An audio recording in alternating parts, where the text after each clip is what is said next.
आज जो हम टॉपिक लेंगे वो टॉपिक हम लोग लेंगे हमारा अर्थक्वेक। ठीक है। लास्ट लेक्चर में हमने देखा था internal structure of the earth. जी हमने लास्ट लेक्चर में पढ़ा था। और internal structure of the earth में हमने पढ़ा कि अर्थ के 3 हिस्सों में डिवाइड कर रखा है जी। एक हमारे पास है क्रस्ट, एक थी हमारे पास मेंटल, और एक क्या थी हमारे पास कोर। बात समझ आई। और क्रस्ट को फर्दर 2 हिस्से में डिवाइड कर रखा था। एक थी हमारे पास सियाल, एक क्या थी हमारे पास सीमा। ठीक है। अब सियाल को बोलते थे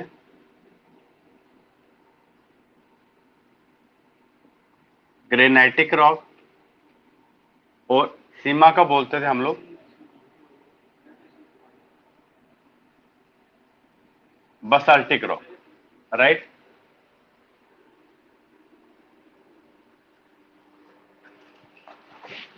जी हम लोगों ने कल देखा था। और कल मैंने आपको क्या बताया था, क्रस्ट का जो अपर मेंटल होता है जी, है ना, उसको बोलते हैं एस्थेनोस्फीयर। और आपको मैंने एक और बात बताई थी, ये हमारा होता है जी सेमी सॉलिड फॉर्म में। कौन सी फॉर्म में होता है जी? सेमी सॉलिड फॉर्म में होता है। ठीक है। और आप लोगों को मैंने एक और बात बोली थी कि मेंटल की जो डेंसिटी है वो ज्यादा है किससे? क्रस्ट से। और एस्टेनोस्फीयर आपका सेमी सॉलिड फॉर्म में।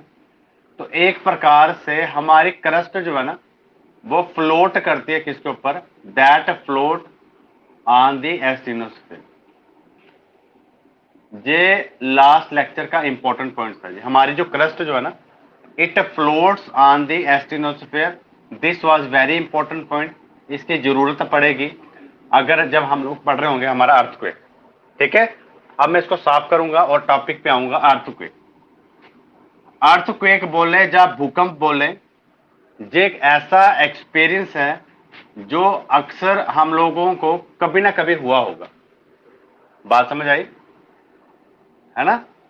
और आप लोगों ने ये भी देखा होगा कि अर्थक्वेक की वजह से कई बार क्या होता है, बड़ी ज्यादा डैमेज हो जाता है जी प्रॉपर्टी का। बड़ी बड़ी बिल्डिंगें जो है वो गिर जाती हैं, है ना। और आप लोगों को ये भी पता है कि जो जापान जो है वहां पे अक्सर जो है ना अर्थक्वेक देखने को मिलता है। ठीक है। और अर्थक्वेक एक ऐसा फिनोमिना है, नेचुरल फिनोमिना, कि जब अर्थक्वेक आता है या भूकंप आता है ना, एक डर सा माहौल क्रिएट हो जाता है। एक मन में डर आ जाता, फटाफट हम घर से बाहर ओपन ग्राउंड में भागते हैं, है ना। ऐसा कुछ चीजें हम लोगों ने की हो। और आप लोग, मैं बेसिक बैकग्राउंड दे रहा हूं अर्थक्वेक को लेके। और क्या पिक्चर हो गया आपके दिमाग में कि भाई अर्थक्वेक को लेके आपने इसका नाम सुना होगा जी, रिक्टर स्केल का नाम आप लोगों ने सुना होगा। ठीक है। ये कुछ शब्द जो हैं अर्थक्वेक, ये कुछ शब्द रिक्टर स्केल, आप लोगों ने इसके बारे में सुना ही होगा जी। बात समझ आई। अब अर्थक्वेक को लेके हम लोग हर एक एस्पेक्ट देखेंगे कि अर्थक्वेक बेसिकली होता क्या है। तो सिंपल सी बात करें, जब हमारे अर्थ जो है ना, क्रस्ट जो है कांपना शुरू हो जाती है, that phenomena is known as earthquake.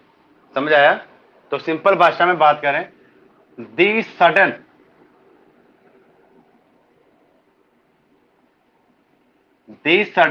trembling the sudden trembling on the surface of earth, the sudden trembling on the surface of earth, on the surface of earth is known as earthquake। इसको हम लोग क्या बोलते हैं जी? इसको हम लोग बोलते हैं अर्थक्वेक बोलते हैं। बात समझ आई। सिंपल सी बात है, दी सडन ट्रेम्बलिंग, एकदम से धरती के अपर सरफेस में, क्रस्ट में जैसे कंपन आता है, उस फिनोमिना को हम लोग क्या बोलते हैं, उसको हम लोग बोलते हैं अर्थक्वेक बोलते हैं। That phenomena is known as earthquake. बात समझ आई? और एक और भाषा में बात करें, ये टेक्निकल डेफिनेशन है जी अर्थक्वेक की। क्या डेफिनेशन आ गई? A shock or series of shocks. Shock मतलब हो गया झटका, ठीक है, due to sudden movement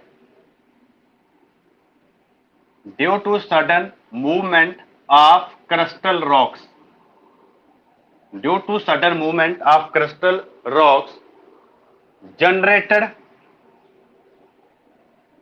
generated at a point called seismic focus. क्या मैं बात करता हूं, ये पूरी कहानी जो टेक्निकल डेफिनेशन है, ये पूरी कहानी में बात करता हूं। अब देखो जी, सिंपल बात करें, the sudden trembling on the surface of earth is known as earthquake. और जब भी हमें अर्थक्वेक देखने को मिलता है ना, पहले एक झटका लगता है, फिर उसके बाद क्या लगता है, दूसरा झटका लगता है, कुछ समय के बाद एक और झटका हमें महसूस होता है। एक सीरीज ऑफ शॉक्स जो है वो देखने को मिलते हैं जी जब अर्थक्वेक आता है। और जब भी अर्थक्वेक आता है उसका कोई ना कोई एक फोकस होता है, ठीक है, जहां से वो जनरेट होता है, ठीक है। क्या होता है, बात करता हूं उसके बारे में। सबसे पहले आप इसकी डेफिनेशन को लिखो, ठीक है। इसके बाद हम लोग थोड़ा सा और पढ़ेंगे, अर्थक्वेक का बेसिक बैकग्राउंड देखेंगे, फिर हम लोग आगे बात करेंगे, ठीक है। इसको मैं साफ करने वाला हूं। अब सबसे पहले बात करते हैं the study of earthquake. The study of earthquake, इसको क्या बोला जाता है? स्टडी ऑफ अर्थक्वेक को बोला जाता है सिस्मोलॉजी। बात समझ आई? The study of earthquake is known as seismology. बड़ा इंपॉर्टेंट पॉइंट है जी, सिस्मोलॉजी, कॉस्मोलॉजी, जियोलॉजी, जियोमार्फोलॉजी, है ना, एक जोलॉजी, लॉजी से बड़ा आता है जी। लॉजी का मतलब होता है स्टडी, तो इसका क्या मतलब होता है? सिस्मोलॉजी क्या होता है? The study of seismic activity. The study of seismic activity. The study of seismic activity is known as seismology. अब सिस्मिक एक्टिविटी क्या हो गया? ये आपका एक प्रकार से होगा आपका अर्थक्वेक। इसी को क्या बोलेंगे हम लोग? सिस्मोलॉजी बोलेंगे हम लोग।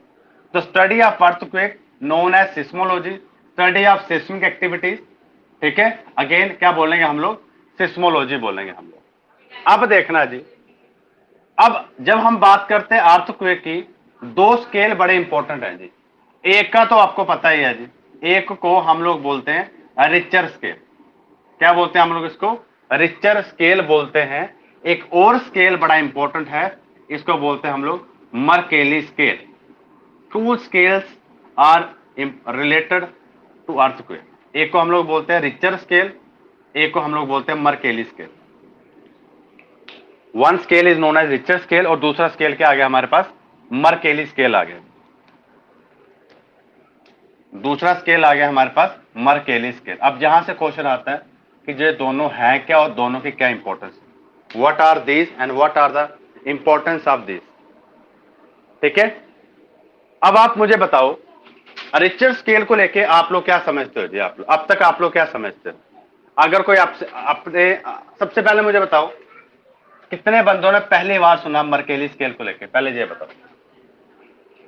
अंजलि, आपने सुना था पहले इसके बारे में, मर्केली स्केल? ना, रिचर स्केल के बारे में तो सुना होगा आपने, है ना? हाँ, हितेश्वर, आपने सुना था इसके बारे में?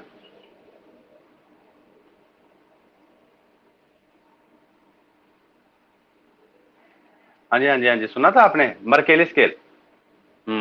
Merkel, Mercalli scale, okay okay. आगे किरण मेद, आपने सुना था इसके बारे में? हाँ, ओके। ये दोनों क्वेश्चन बड़े इंपॉर्टेंट बन जाते हैं जी। अब एक बात तो क्लियर है, रिचर स्केल भी ना हमारा अर्थक्वेक के साथ जुड़ा है और मर्केली स्केल भी हमारा अर्थक्वेक के साथ जुड़ा हुआ जी। आज पिक्चर क्लियर कर लेना, बात समझ आई? अच्छा, एक बात और, अब सिस्मोलॉजी आ गया, आपको पता है।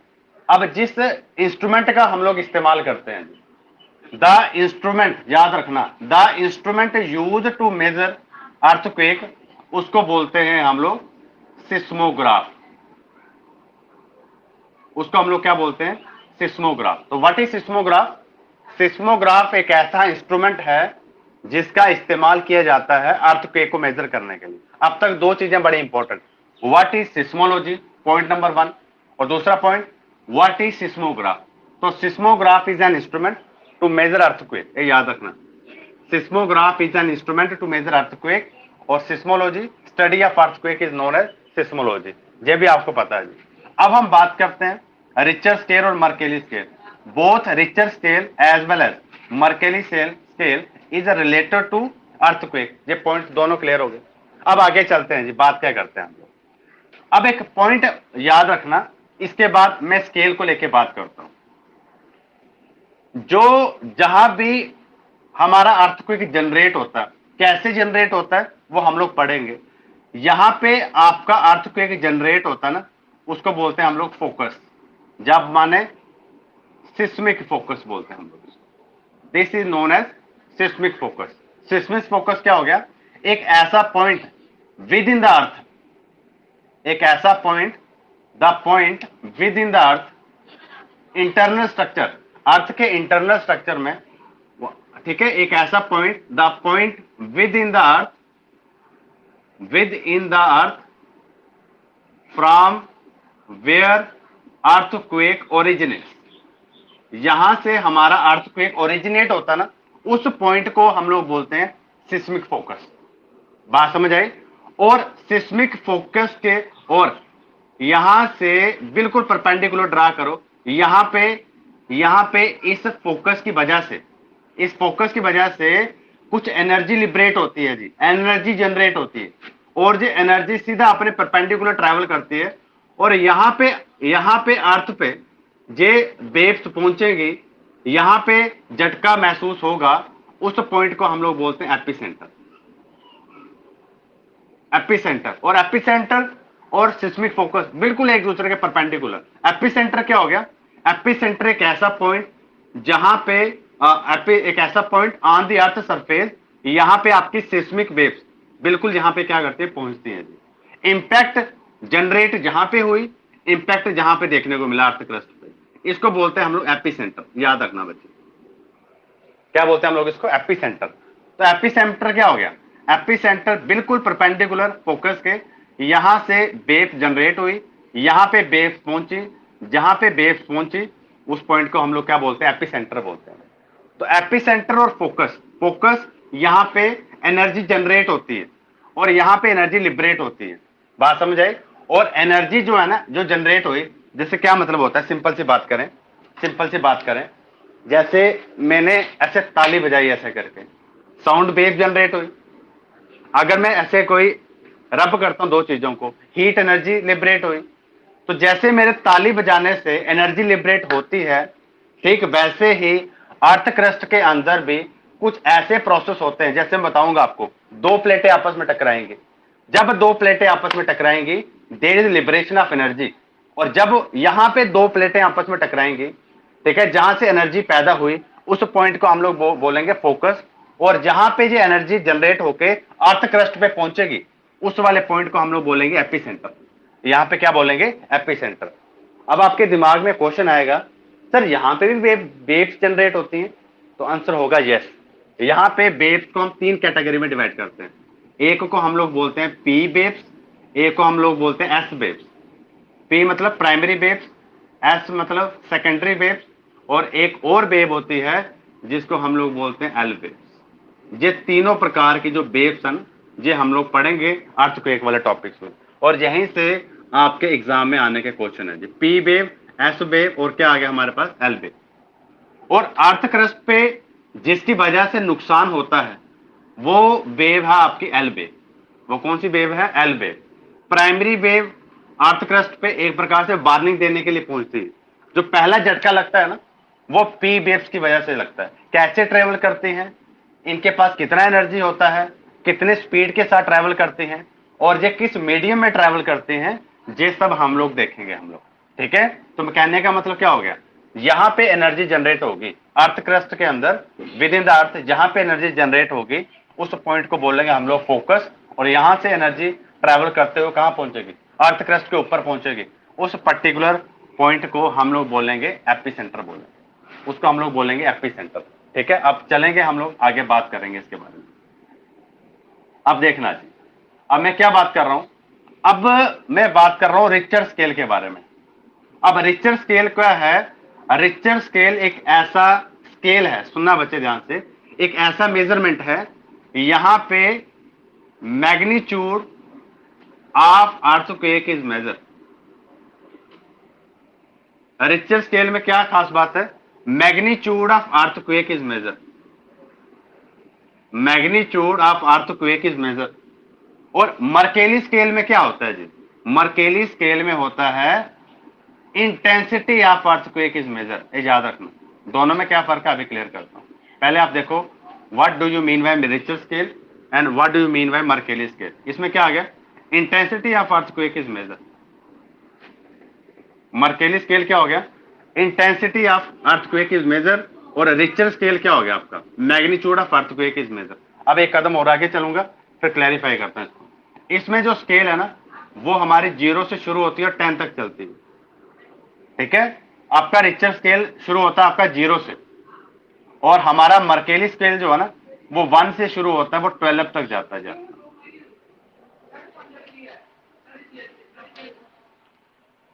ठीक है, मर्केली स्केल का जो वैल्यू है इट रेंजेस फ्रॉम 1 to 12, और रिक्टर स्केल का जो वैल्यू है ना वो आपका रेंज करता है 0 से लेके 10 तक, 0 से लेके 10 तक इसका वैल्यू जो है वो रेंज करता है। समझ आया। अब मैग्नीट्यूड का क्या मतलब होता है, मैग्नीट्यूड का मतलब होता है, मैग्नीट्यूड का मतलब हो गया कि अमाउंट ऑफ एनर्जी रिलीज। ये मेजर करता है क्या बोला, energy release, amount of energy release. ये काम है जी किसका, रिक्टर स्केल का। और मर्केली स्केल इंटेंसिटी, इंटेंसिटी का मतलब हो गया अर्थक्वेक की वजह से कितना इंपैक्ट हमें देखने को मिला अर्थ क्रस्ट में, कितना नुकसान हुआ। ठीक है, कितना नुकसान हुआ अर्थक्वेक की वजह से, उस इंटेंसिटी का जो मेजरमेंट जो है that is done on the Mercalli scale. Impact of earthquake, impact on the earth surface, impact on the earth surface, वो बात करता कौन, मर्केली स्केल। मोस्ट कॉमनली जब भी अर्थक्वेक के बारे में बात होती है तो वो बात होती है किसकी वजह से, रिक्टर स्केल के बारे में बात होती है। किसको लेके बात होती है, रिक्टर स्केल को लेके बात होती है। तो रिक्टर स्केल जो हमारे पास वैल्यू आती है वो वैल्यू होती है ऑन रिक्टर स्केल। तो वो वैल्यू क्या होती है, वो वैल्यू होती है हमारी मैग्नीट्यूड ऑफ अर्थक्वेक, कितना अमाउंट में एनर्जी रिलीज हुआ, कितना अमाउंट में एनर्जी रिलीज हुआ, उसका जो मेजरमेंट है that is done on the Richter scale. कितना इंपैक्ट इसका अर्थ सरफेस में देखने को मिला, that is called Mercalli scale. तो कई बार ना एक एक नंबर में ऐसा क्वेश्चन आ सकता है, the magnitude of earthquake is measure on, 4 option आ जाएंगे जी, या सिस्मोग्राफ डाल देंगे, एक रिक्टर स्केल डाल देंगे और एक मर्केली स्केल, या नन ऑफ दीज। तो ये आप कर लेना इस पॉइंट को। 4-5 पॉइंट्स अभी तक मैंने आपको बता दिए। The study of earthquake is known as seismology. Richter scale magnitude measure करता है, मर्केली स्केल इंटेंसिटी मेजर करता है, और फोकस क्या होता है जहां से अर्थक्वेक जनरेट हुआ, और एपिसेंटर क्या होता है वो भी आप लोगों ने कर लिया। पहले बताओ ये पॉइंट समझ आया। ओके ओके ओके ओके, ठीक है। अब देखो बच्चे, हमारे पास आ गया रिक्टर स्केल, हमारे पास आ गया मर्केली स्केल, और हमारे पास आ गया फोकस, हमारे पास आ गया एपिसेंटर, और अलग अलग पॉइंट्स, 4-5 पॉइंट्स अर्थक्वेक को लेकर ना बड़े इंपॉर्टेंट है जी। आप लोग अपनी कॉपी पे नोट डाउन कर लेना और फेयर कर लेना है, जहां आप ज्योग्राफी के नोट्स बना रहे होंगे तो लिख लेना इसको, बड़े इंपॉर्टेंट पॉइंट्स हैं, एग्जाम में पूछ सकते हैं जी आपको, इसलिए you should be prepare regarding खास करके मर्केली स्केल। कंफ्यूजन जहां पे डालते हैं, मैग्नीट्यूड में कंफ्यूज कर देंगे और इंटेंसिटी में कंफ्यूज कर देंगे कि intensity of earthquake is measure. तो हमारे दिमाग में एक ही पिक्चर क्लियर है, फिट बैठा हुआ है Richter scale, Richter scale, Richter scale. We are so obsessed with Richter scale कि जब बात आती है अर्थक्वेक की ना तो हमारा पूरा का पूरा ध्यान रिक्टर स्केल के ऊपर ही जाता है, आगे पीछे घूमता है इनका। समझ आ गया? ओके, अब मैं इसको कर रहा हूं साफ। अब मैं एक कदम और आगे चल रहा हूं। अब देखना जी, अब हम बात करते हैं किसको लेके, अर्थक्वेक की। जैसे हम लोगों ने बात की है ना, इंस्ट्रूमेंट है इसका सिस्मोग्राफ।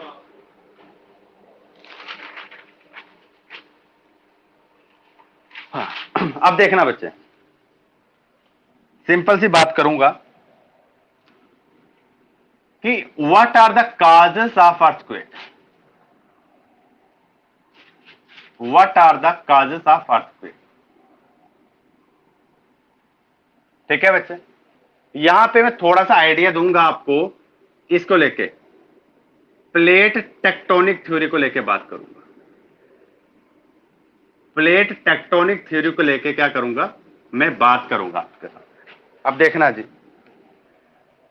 आपको एक चीज तो क्लियर है ना कि अक्सर आप लोग देखते होंगे कि जो हमारा हिमालय वाला रीजन है ना, हिमालय हमारा बिल्कुल नॉर्थ में, यहां पे अक्सर हमें अर्थक्वेक देखने को मिलते हैं, है ना। 1-2 महीने में एक बार न्यूज आ जाती है जी, हिमालय में हमारे क्या आ गए, अर्थक्वेक आ गए। ऐसा हमें अक्सर कभी ना कभी हमें देखने को मिलता है। मैं आपको बता रहा हूं कि भाई आपकी अर्थक्वेक के कारण क्या हैं जी, अर्थक्वेक के कारण क्या है। यहां पे मैंने कंसेप्ट डाला प्लेट टेक्टोनिक थ्योरी का। ठीक है, सिंपल सी कंसेप्ट है जी, सिंपल सी बात है, बड़ी लंबी चौड़ी कहानी है नहीं, बिल्कुल सिंपल तरीके से बताऊंगा आपको। जैसे भाई आपके पास एक बिक्कर है ऐसे करके, ठीक है, बिक्कर में डाल रखा है जी आपने पानी, बिक्कर में आपने डाल दिया पानी,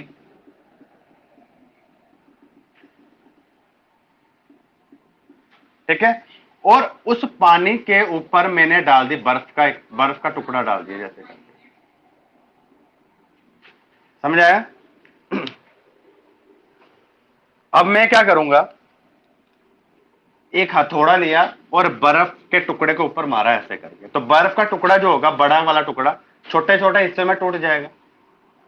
ठीक इसी तरीके से जो हमारी अर्थ क्रस्ट है ना, इसको आप मान लो जो एक बड़ा बर्फ का टुकड़ा जो है, ये एस्ट्रोनोस्फीयर के ऊपर फ्लोट कर रहा है, it is floating on the asthenosphere. अब क्या होगा जी, अब जी जो बर्फ का जो टुकड़ा, मतलब जो हमारी अर्थ क्रस्ट जो है ना, it has been divided into plates. इसको हमने डिवाइड कर रखा प्लेट्स में। प्लेट्स क्या हो गया, एक पीस ऑफ अर्थ क्रस्ट को हम लोग क्या बोलेंगे, प्लेट बोलेंगे, और जिसको हमने नाम दिया कि 7 हमारे पास मेजर प्लेट्स हैं, 7 हमारे पास क्या है जी, मेजर प्लेट्स हैं, और 20 हमारे पास क्या आ गई, माइनर प्लेट्स आ गई। मेरी बात समझ आई? 7 हमारे पास क्या आ गई, मेजर प्लेट आ गई। बड़ी बड़ी प्लेटों को हमने नाम दिया कि टोटल जो 7 हैं, और बाकी 20 जो है ना, वो छोटी छोटी प्लेटें हैं। पूरी इंटायर अर्थ क्रस्ट जो है, it has been divided into 27 plates, and out of 27 plates 7 जो है ना वो मेजर प्लेट्स हैं, और 20 जो है ना वो माइनर प्लेट्स हैं। बात समझ आई आपको? और 7 जो मेजर प्लेट जो हैं, इसमें से कुछ के मैं नाम लिखूंगा, जैसे हमारी वाली प्लेट, इसको हम लोग बोलते हैं इंडो ऑस्ट्रेलियन प्लेट।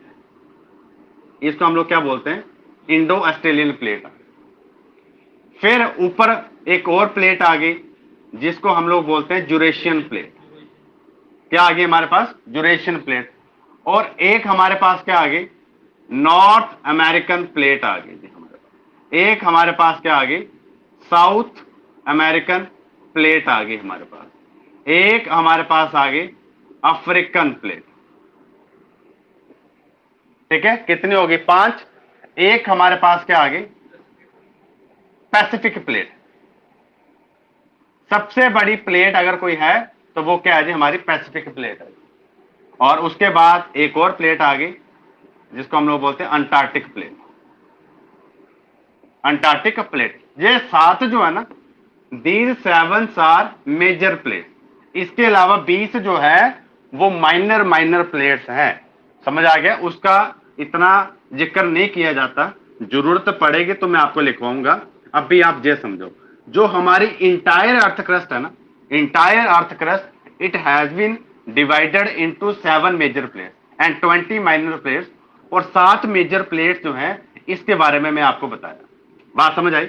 अब देखो जी, ये जो प्लेट है हमारी, ये जो प्लेट है ना, जब ये प्लेट हिलेगी, जब ये प्लेट क्या करेगी, हिलेगी, तो अर्थक्वेक आ गया, अर्थक्वेक आ गया। मेरी बात समझ आई? फिर आपके दिमाग में क्वेश्चन आएगा, सर अर्थक्वेक, ये प्लेट जो है ना वो हिलेगी क्यों, प्लेट हिलेगी क्यों? तो प्लेट के हिलने का जो कारण होगा, प्लेट के हिलने का कारण होगा अर्थ के अंदर एंडोजेनेटिक फोर्सेस बोलते हैं हम लोग उसको। अर्थ के अंदर जो है, वो जब मैं वोल्केनिक इरप्शन पढ़ाऊंगा आपको समझाऊंगा, अर्थ के अंदर जो लावा जो है ना वो कंटिन्यूसली मोशन में है जी। लावा कैसे मोशन में है, क्या कारण है, बात करूंगा वोल्केनिक इरप्शन में।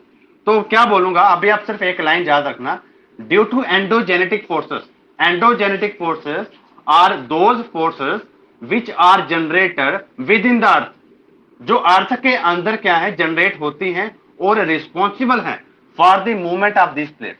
इन प्लेट्स की मूवमेंट का कारण वही जो endogenetic forces, endogenetic forces, endogenetic forces are responsible, endogenetic forces are responsible for movement of these plates, for movement of these plates, और whenever these two plates moves earthquake आता है। जब प्लेट मूव किया हमारी, earthquake क्या आ गया, earthquake आ गया। बात समझ आ गया? और बड़ी बार आप लोगों ने अक्सर छोटी क्लासेस में भी पढ़ा होगा कि भाई बड़े बड़े डैम्स बनाने से भी, बड़े बड़े डैम्स बनाने से भी अर्थक्वेक आ जाता है।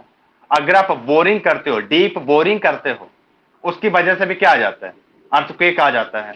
वोल्केनिक एरप्शंस की वजह से भी क्या आ जाता है, अर्थक्वेक आ जाता है।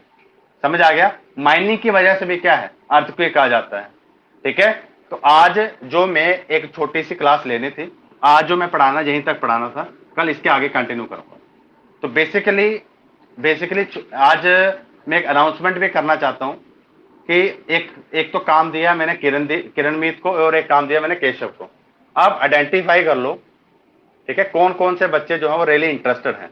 ठीक है? तभी मैं आगे कंटिन्यू करूंगा जी। 16 तारीख का मैं कंटिन्यू किया हुआ है और आज 26 डेट हो गई है।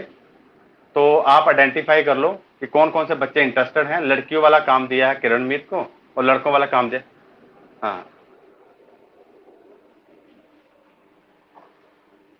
नहीं नहीं, जो अभी जो स्टूडेंट में शो हो रहा है ना,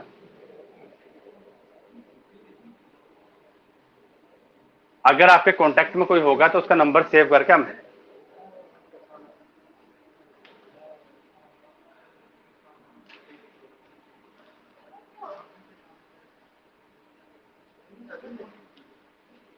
हाँ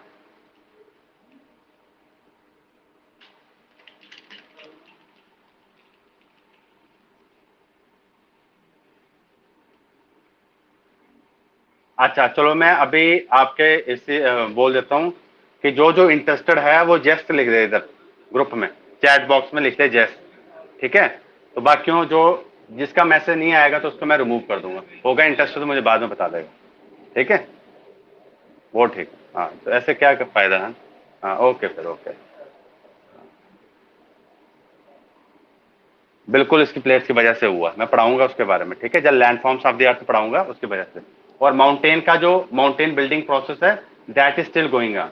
आपको पता होना चाहिए माउंट एवरेस्ट का हाइट जो था 8848 मीटर था और आज के समय में 8850 मीटर हो चुका है। That height is still going on. तो मैं फिर बता रहा हूँ, जो कैंडिडेट इंटरेस्टेड हैं लड़के या लड़कियों में, आप प्लीज इस चैट बॉक्स में येस करके लिख देना। जो नहीं है तो वो मैं उनको रिमूव कर दूंगा, आज ही रिमूव कर दूंगा। ठीक है ना? तो कल जो क्लास होगी तो मैं उन्हीं बच्चों के साथ करूंगा जो इंटरेस्टेड हैं पढ़ने में। हम यहाँ पे हर एक कंपोनेंट कवर करेंगे। हमारा ज्योग्राफी कवर होगा, हमारा जहाँ पे पॉलिटी कवर होगा। ठीक है? जितने भी कंपोनेंट्स हैं हमारे, forest, environment and ecology, economics, ठीक है, ज्योग्राफी और हिस्ट्री तो साथ साथ चल ही रहा है। ठीक है? और मैं इसमें आपका एंशियंट हिस्ट्री, मॉडर्न हिस्ट्री भी कवर करवाऊंगा। ठीक है? तो जो जो कॉन्टैक्ट, जो जो इंटरेस्टेड हैं, आप चैट बॉक्स में जस्ट लिख के लिख देना। ठीक है? एक जस्ट एक मोटिवेशनल फी मैंने रखी है, that is 1000 rupees per month. ठीक है? यहाँ पे ठीक है, तो यहाँ पे depending upon the response of the student शायद मैं 2 से 3 क्लासेस भी कर दूंगा। ठीक है, एक करंट अफेयर की क्लास भी मैं ले आऊंगा, लेकिन ऑल डिपेंड्स अपॉन हाउ जो पीपल रिस्पॉन्ड। ऐसे अंधेरे में चलते रहो तो वो अच्छा नहीं लगेगा मेरे को। ठीक है, और किसी को कोई डाउट है तो मुझे जरूर बता देना। तो बाकी आज जो इंटरेस्टेड है वो यस लिख देना जी। ठीक है, बाकी रेस्ट ऑफ द कैंडिडेट्स को मैं अभी डिलीट कर दूंगा, रिमूव कर दूंगा यहाँ से। Okay okay okay, thank you.